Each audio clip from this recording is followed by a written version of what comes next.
Global Typhoon, Chairman TV. Weather update. Helping homeless people. Please subscribe.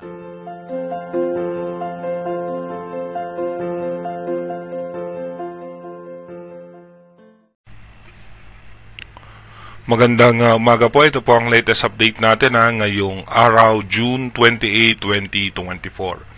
Umiiral nga po sa ating bansa yung easterlies o yung mainit na hangin na nanggagaling sa dagat Pasipiko. Asahan nga po natin na makakaranas ng malinsangang panahon ng parte ng Aurora, Quezon, Eastern Visayas, kasama na rin po dyan ang Mindanao, even Metro Manila makakaranas ng malinsangang panahon. Pero asahan naman natin dyan yung localized thunderstorm, yung mga biglaang pagbuhos ng pag-ulan. Wala naman tayong inaasahang mga pag-ulan ngayon, pero posible nga mamayang hapon at gabi may mga tsansa ng pag-ulan sa western section ng Luzon at maging sa eastern section ng Visayas at ng Mindanao. At ayon naman sa latest update ng Advanced Weather Forecast ng European Center, meron nga tayong posibleng low pressure area na imo-monitor sa unang linggo ng July. Dito naman po sa ating rain map animation, asahan naman po natin na mamayang alas 10 ng umaga, wala naman po tayong inaasahan ng mga pag-ulan. Makulimlim na kaulapan ay posibleng maranasan sa western section ng Luzon, dito nga po sa Metro Manila at sa Mindoro provinces.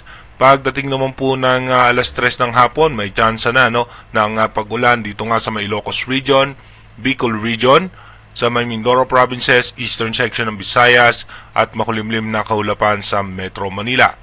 Pagdating naman ng alas 6 ng gabi mamaya, ganun pa rin po, may chance pa rin ng pag-ulan dito nga po sa may parte ng western section ng Luzon at makulimlim pa rin ang kaulapan sa may Metro Manila, Mindoro provinces, Bicol region, Zambales, Bataan, La Union.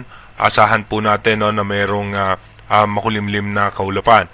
At may chance na rin po ng pag-ulan dito nga po sa may eastern section ng Mindanao.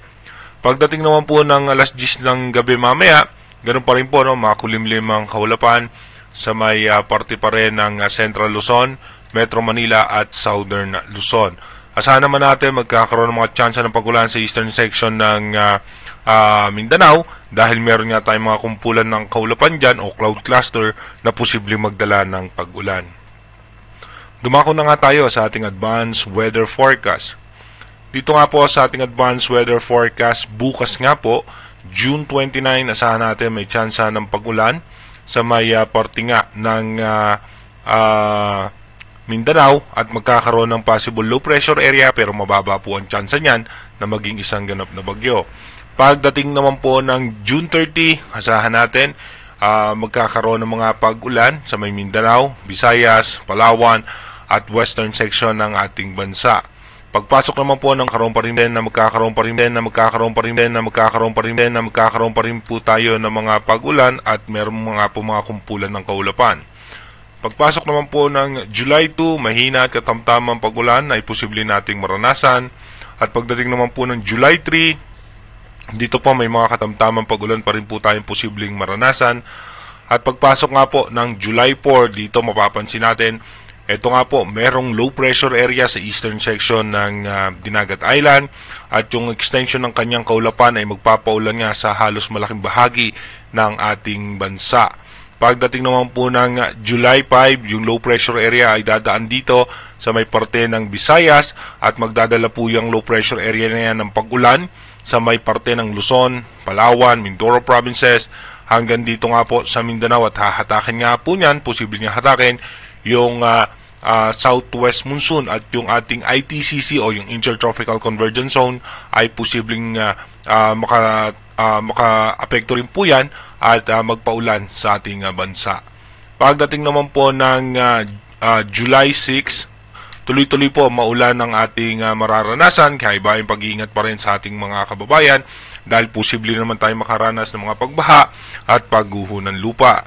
Pagdating naman po ng July 7, maulan pa rin po ang posible nating maranasan kaya iba yung paghahanda at pag-iingat po para sa ating mga kababayan.